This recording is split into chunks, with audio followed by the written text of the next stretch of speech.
कार्यकर्ताओं के कारण ही पूना और पिंपरी चिंचवड में मिलजुल कर चुनाव लड़ने का तय हुआ।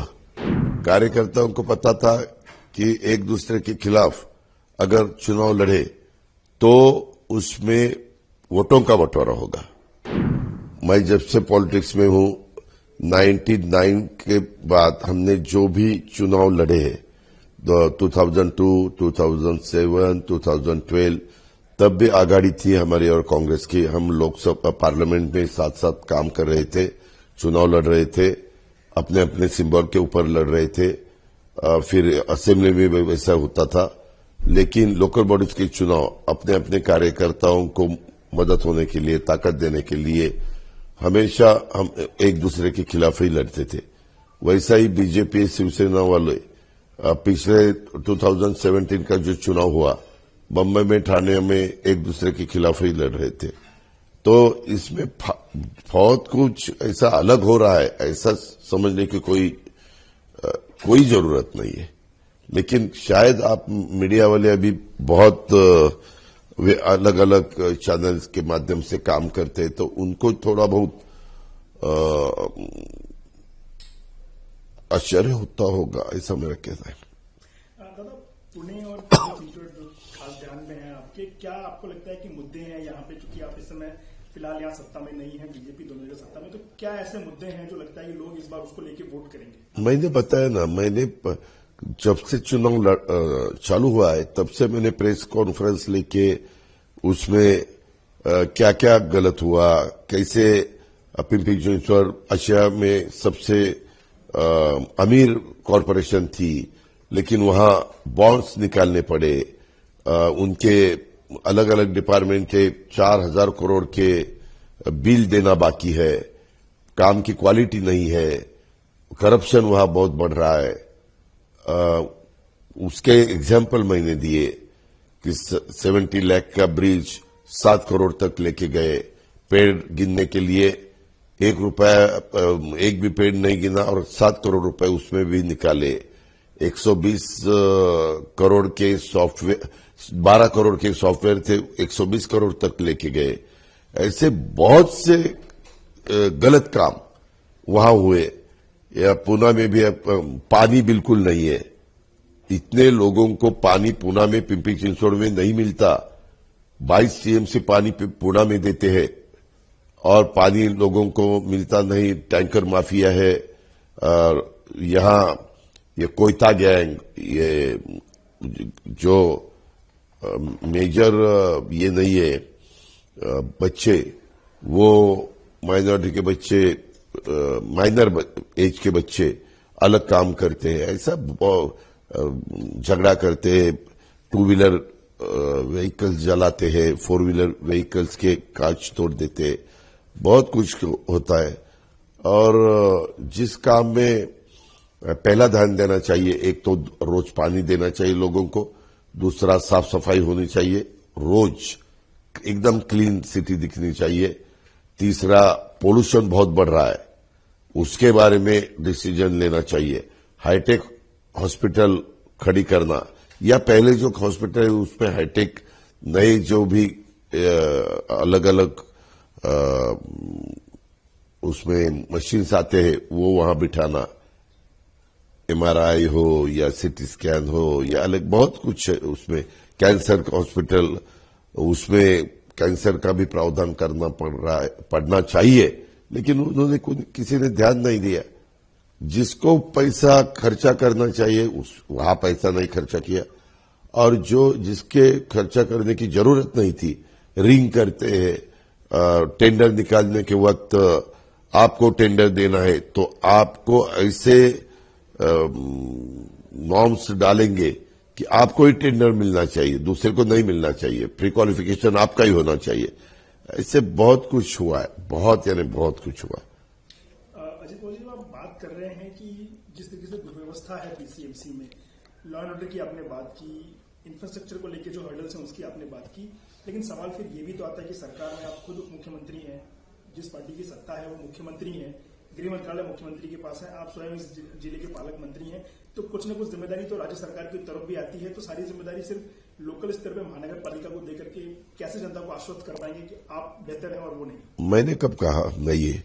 मैंने गार्डियन मिनिस्टर के नाते हर साल कुछ करोड़ के व्हीकल्स, उनको जो भी इंफ्रास्ट्रक्चर चाहिए पुलिस डिपार्टमेंट को, या अभी ड्रोन ऊपर, उसको तो परमिशन नहीं रहती है, वो गिराने के लिए एयरगन हो या जो भी हो, वो लेने के लिए, व्हीकल्स लेने के लिए, मोटर बाइक लेने के लिए, वॉकी टॉकी लेने के लिए, सीसीटीवी कैमरे बिठाने के लिए, जो उनको चाहिए वो देने की नए पुलिस स्टेशन हमने कैबिनेट में मंजूर किए, पुलिस चौकी मंजूर किए।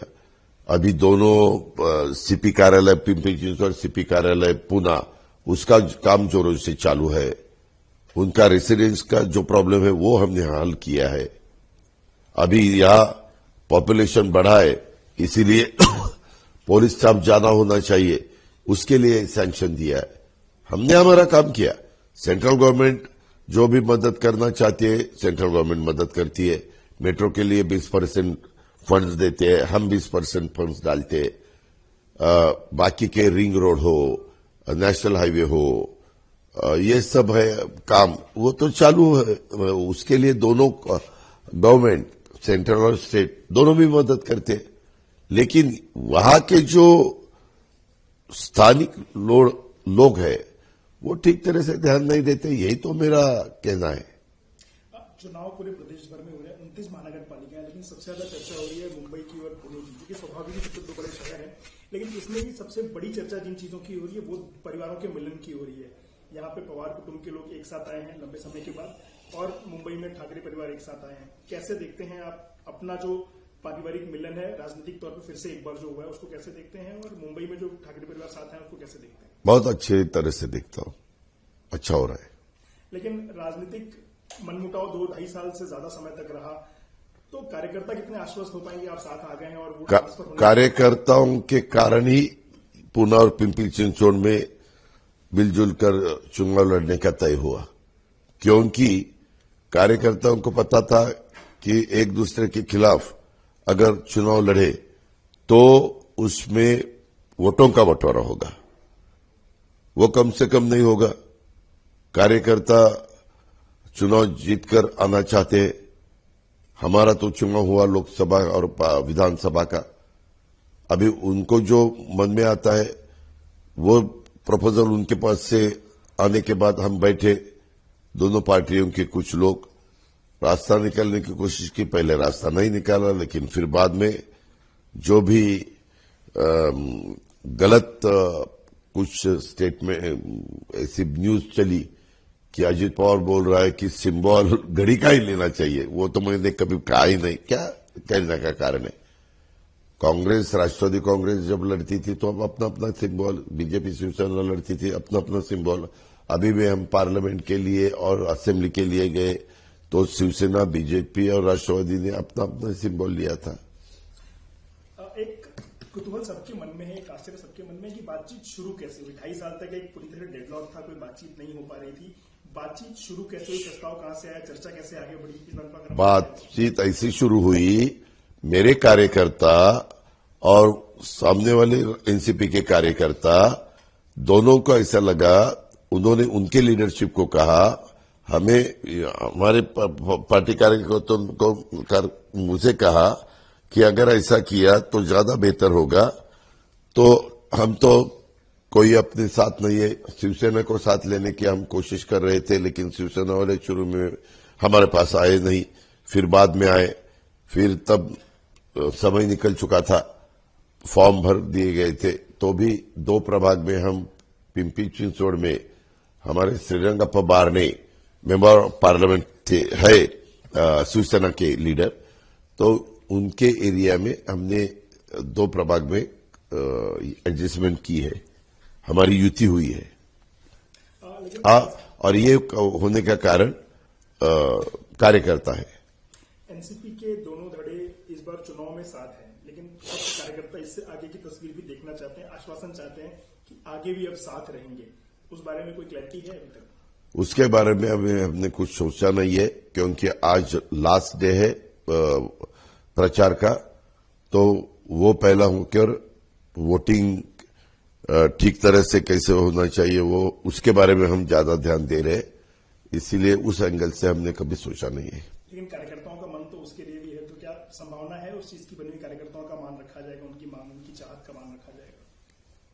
खाली कार्यकर्ता नहीं, दोनों बाजू के लीडरों के साथ भी बात करनी पड़ेगी, क्योंकि आखिर पार्टी लीडर लोग चलाते हैं।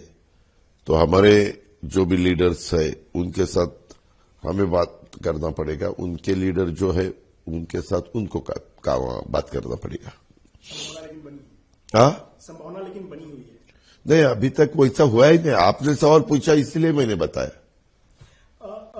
न सिर्फ एनसीपी के दो धड़े, बल्कि हम देख रहे हैं कि प्रदेश में बाकी जगहों पर भी जो गठबंधन है, कई जगह ऐसे गठबंधन है जो बहुत बेमेल कहे जा रहे हैं, जनता उनको पचा नहीं पा रही है। एक जगह तो हमने देखा कि भाजपा एमआईएम साथ में आ गए थे, बाद में ऊपर से दबाव आया तो हटना पड़ा। एक जगह कांग्रेस और बीजेपी साथ में आ गए, कार्रवाई हुई, फिर कांग्रेस के नगर सेवक बीजेपी की तरफ चले गए। तो ये जो बेमेल गठबंधन हो रहा है, क्या सिर्फ राजनीतिक अवसरवादिता है? आपको लगता है कि कहीं ना कहीं राजनीति में जो बात कही जाती है कि no one is permanent friend और एनिमी, ये ज्यादा कारगर होता है आपको इस मामले में?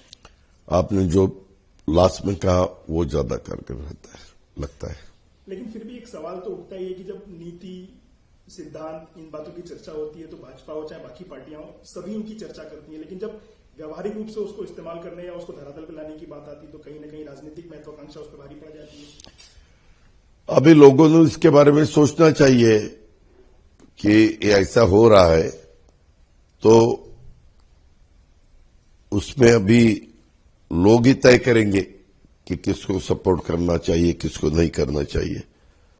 आखिर वो कौन सा बटन दबाते उसके ऊपर ही आगे का चलेगा। लेकिन आप बोल रहे हैं वो सही है रंजीत सिंह जी, ये बहुत यानी जो हो रहा है वो अच्छा नहीं हो रहा है। पहले कभी ऐसा नहीं होता था, महाराष्ट्र में तो नहीं होता था। कल हमने एक नगर परिषद के चुनाव में जो घमासान देखा ठाणे जिले में, उसमें कहीं ना कहीं एनसीपी की भी भूमिका थी।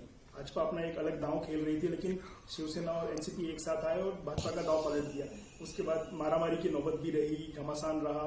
एक और महायुति की रैली होने जा रही थी मुंबई में और दोपहर में दोनों पार्टी के कार्यकर्ता आपस में भिड़े हुए थे एक नगर परिषद को लेकर के। तो ये जो तस्वीरें हैं, बाकी जो इलेक्शंस होने वाले हैं महानगर पालिका के, उस पर कहीं ना कहीं तस्वीरें इफेक्ट करेंगी आपके अलायंस को भी, इंडिविजुअल पार्टीज को भी और उनके कैंडिडेट्स को भी?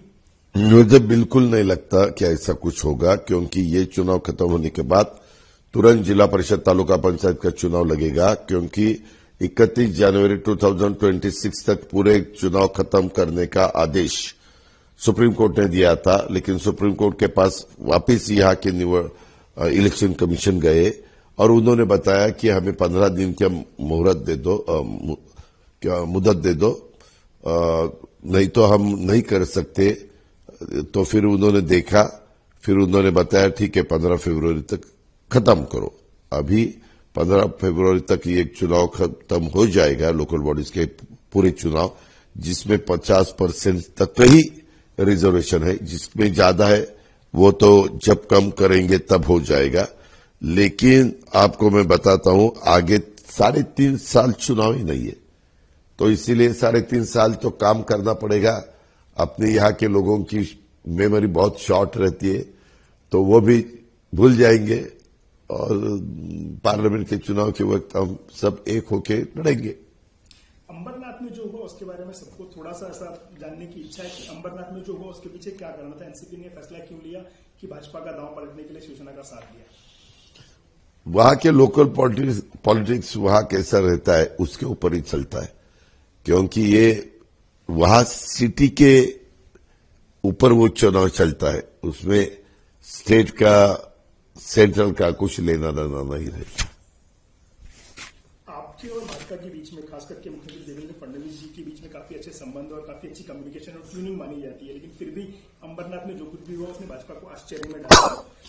इससे दूरगामी जो रिश्ते हैं या दूरगामी जो अंडरस्टैंडिंग है आपस में मुख्यमंत्री उप मुख्यमंत्री की, उस पर कहीं फर्क पड़ता नहीं? बिल्कुल नहीं पड़ेगा।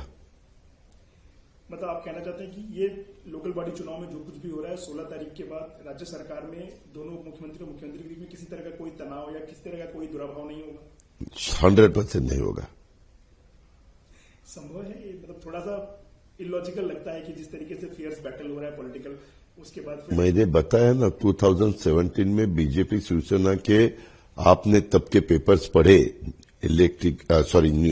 न्यूज पढ़े, तो आपको तो प्रिंट मीडिया को अलग ही पढ़ने को मिलेगा और उसी हिसाब से इलेक्ट्रॉनिक मीडिया भी चालू था, लेकिन महीने के बाद लोग भूल जाते हैं सब। आपने जब ये बात कही कि लोगों की मेमोरी बहुत शॉर्ट होती है, तो ये अच्छे कामों के लिए भी होती है, बुरे कामों के लिए भी होती है, लेकिन बुरे काम ज्यादा देर तक याद रखती है जनता। सही है। लोग आपके उस समय के घोटाले भी बाहर निकाल रहे हैं जब आप उप मुख्यमंत्री पिछली सरकारों में हुआ करते थे। उन आरोपों को भले ही कोर्ट ने नकार दिया, लेकिन आज भी एक राजनीतिक परसेप्शन आपके साथ जुड़ गया है, तो लोगों की मेमोरी इतनी भी शॉर्ट नहीं है, खास करके अगर आपकी छवि किसी नहीं, लोगों की है।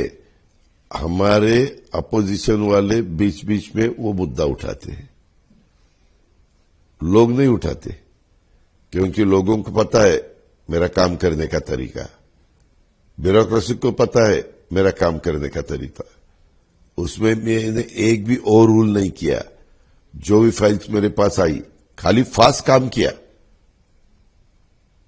उसके बारे में जो भी सैंक्शन देनी थी, हमें मराठी में सुप्रमा बोलते हैं, सुधारित प्रशासकीय मान्यता, काम जल्दी जल्दी होने के लिए उतना किया। अभी भी सुप्रमा चालू है। तब अकेला मैं डिसीजन लेता था, इसके लिए मेरे ऊपर आया। आज भी कैबिनेट में पूरी कैबिनेट वही डिसीजन लेते, लेकिन कैबिनेट ले लिया। किसी एक को जिम्मेवार आप पकड़ नहीं सकते, ऐसा है। आप सरकार में उप मुख्यमंत्री हैं, पर इसी मामले में जब एक सवाल आपसे कुछ दिन पहले पूछा गया था, तो आपने ये बात कही थी कि जिन लोगों ने मुझ पे आरोप लगाए आज मेरे साथ सरकार में बैठे हुए हैं। आपके इस बयान को लोगों ने बहुत तोड़ मरोड़ के आपकी बहुत खींचातानी भी की थी कि अब अजित पवार ये बात कह रहे हैं, तो ये सही में भाजपा की तरफ टॉन्ट मारने की बात थी या जो वास्तुस्थिति थी वो आपने की? नहीं, मैं बात करते हो तभी आप मेरा इंटरव्यू ले रहे हैं। मेरे मन में जो आता है वो मैं बोल देता हूं। मैंने पूछा कि आप क्या सवाल पूछने वाले हैं, क्या नहीं पूछने वाले हैं, ये मत पूछो, ये पूछो। ऐसे मेरे आज तक पॉलिटिक्स की जो भी मैंने 35 साल काम किया, कभी किसी को बताया नहीं। तब मेरे मन में आया, इसीलिए मैंने बोल दिया। आप 6 बार उप मुख्यमंत्री रह चुके हैं, तो आपका जो सबसे बढ़िया तालमेल रहा है मुख्यमंत्री के तौर पे, आपने पहले भी कई बार कहा विलासराव देशमुख जी के साथ में रहा है, लेकिन देवेंद्र फडणवीस जी के साथ आपका जो इक्वेशन है, उसको आप अपने आप को कितना सहज पाते हैं, कितना नेचुरल पाते हैं उनके साथ काम करते समय, उनसे कम्युनिकेट करते समय? हम तो एक दूसरे के साथ अच्छा, मैं तो अच्छा चाहता हूं, यानी ठीक अंडरस्टैंडिंग हमारी दोनों की है। अजित पवार जी, थोड़ी चर्चा हम मुंबई इलेक्शंस की भी कर लेते हैं, क्योंकि महत्वपूर्ण इलेक्शंस हैं। पूरे महाराष्ट्र में सबसे महत्वपूर्ण बीएमसी को माना जाता है, न सिर्फ बजट के लिहाज से बल्कि आर्थिक राजधानी देश की भी है और महाराष्ट्र की तो राजधानी है ही। तो बीएमसी के इलेक्शन में जो इक्वेशंस बनी है फिलहाल, उनको आप किस तरीके से देखते हैं? शिवसेना और बीजेपी तो साथ में है, लेकिन एमएनएस और शिवसेना यूबीटी भी साथ में आए हैं। तो इन इक्वेशंस को आप राजनीतिक अनुभव के हिसाब से कैसे देखते हैं? किसका पलड़ा आपको भारी दिख रहा है? दोनों एक दूसरे के ऊपर बहुत आरोप लगा रहे हैं। कोई मराठी मुद्दा निकाल रहे हैं, कोई कास्ट का मुद्दा निकाल रहे हैं, अलग अलग मुद्दे निकालकर लोगों को अपनी ओर कैसे खींच सकते हैं, ऐसा हर एक की कोशिश चालू है। लेकिन वहां के लोग बहुत होशियार है, मिनी इंडिया उसको बोलते, वो सब एरिया को, तो उसी हिसाब से वो डिसीजन देंगे और फिर सबको पता चलेगा कि लोगों के मन में क्या है। ये 16 तारीख को पता चलेगा। मुख्यमंत्री ने साफ कर दिया है कि उनकी महायुति जो है, बीजेपी शिवसेना की महायुति जो है, उनका महापौर बनेगा, हिंदू महापौर बनेगा और मराठी महापौर बनेगा। लेकिन एक चर्चा भुटके वाली महापौर या फिर मुस्लिम महापौर न्यूयॉर्क के मेयर की तरह बनने की चर्चा है। तो ये जो धार्मिक रंग आया है चुनाव को, बुर्के वाली मेयर, मुस्लिम मेयर, हिंदू मेयर, इसको किस तरीके से? मुझे बिल्कुल ये पसंद नहीं है। मैं सेक्युलर विचारधारा का आदमी हूं।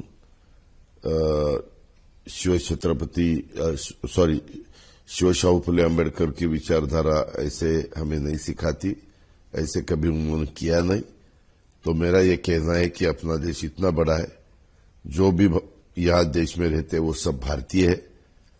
खाली मेरा इतना ही कहना है कि अगर जो भी अपने देश के खिलाफ, देश द्रोही कर रहा होगा तो उसके ऊपर एक्शन लेके उसको फांसी ही देनी चाहिए, बाकी कुछ नहीं।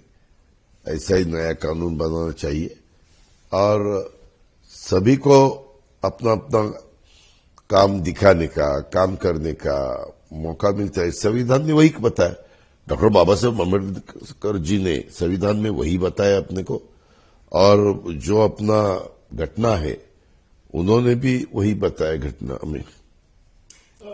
आपने बहुत करीब से मुंबई का प्रशासन और महाराष्ट्र का प्रशासन देखा है सालों से, लेकिन अब भाजपा की ओर से आरोप यह लगाया जा रहा है कि सिस्टमेटिक डेमोग्राफिक चेंज करने की कोशिश की जा रही है मुंबई में और महाराष्ट्र की कुछ और जगहों पे, जहां इलीगल बांग्लादेशी और रोहिंग्या उसको लाके बसाया जा रहा है सिर्फ वोट बैंक के नाते। तो ये डेमोग्राफिक चेंज और खास करके इंटेंशनल सिस्टमेटिक डेमोग्राफिक चेंज का जो आरोप भाजपा लगा रही है, आपको लगता है कि वो सही है? अगर किसी के मन में अगर वो आएगा तो चेक करना चाहिए, क्योंकि बांग्लादेश में अभी अपने जो लोग हैं वहां उनको कितनी तकलीफ है वो हम सुनने की हमने सबने सुना है। ये गलत है ना। सभी ने पीसफुल वहां के सब सिचुएशन होनी चाहिए, ऐसा मेरा सच कहना है। अजित पवार जी, हमने आपका मैनिफेस्टो देखा है पुणे म्युनिसिपल कॉर्पोरेशन के लिए, पीसीएमसी के लिए और मुंबई के लिए। आपके बारे में एक छवि रही है कि आप फिस्कल डिसिप्लिन को लेकर बहुत ज्यादा जोर देते हैं और फ्रीबीज, लोगों को मुफ्त में कुछ बांटने के खिलाफ है। लेकिन इस बार के आपके जो घोषणा पत्र हैं उनमें कहीं न कहीं फ्री मेट्रो राइड्स और बाकी कुछ और फ्री चीजों की बात है। तो अजित पवार का ये जो वैचारिक शिफ्ट है कि फिस्कल डिसिप्लिन से फ्रीबीज की तरफ बढ़ने का, ये राजनीतिक मजबूरी है या सही में आपको लगता है कि ये जरूरी है इस मौके की नजर? ये जरूरी है।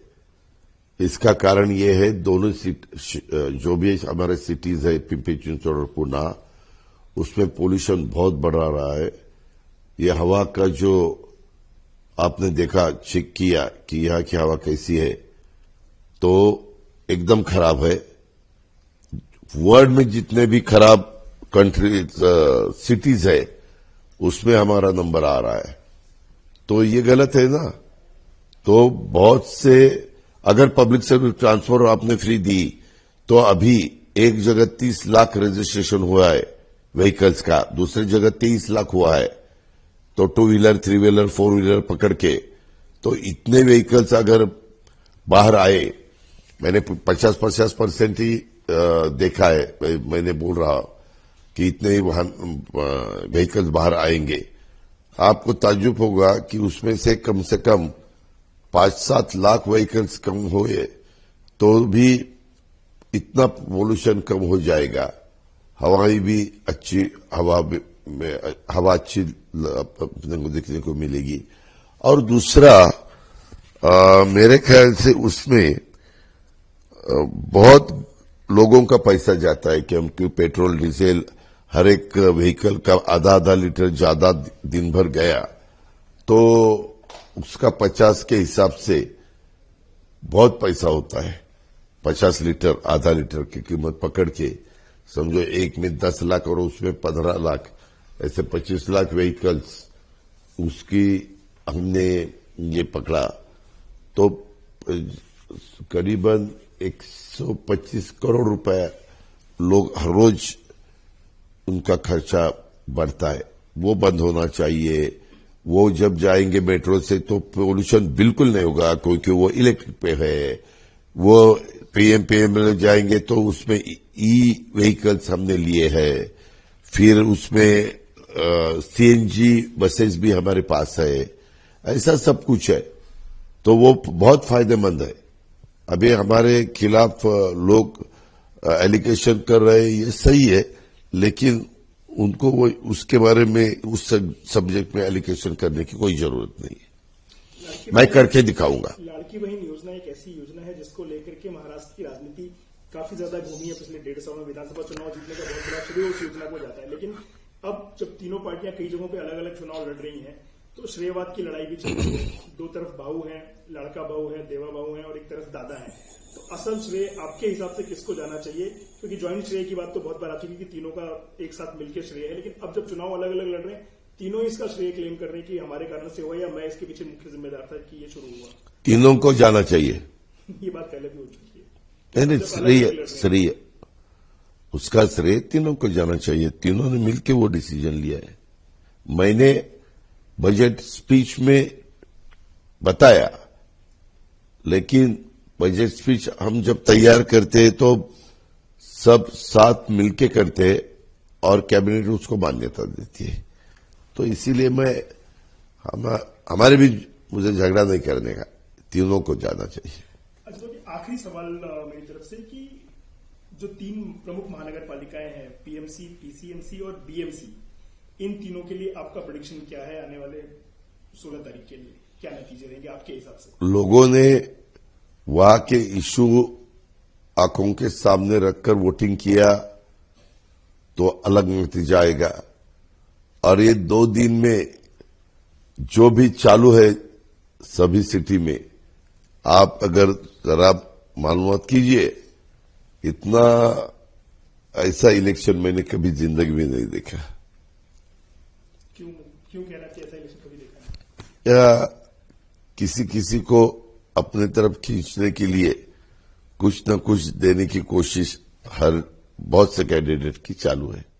अगर आप ये वीडियो YouTube पर देख रहे हैं तो हमारे चैनल को सब्सक्राइब कर बेल आइकन दबाएं और Facebook पर देख रहे हैं तो हमारे पेज को लाइक करें।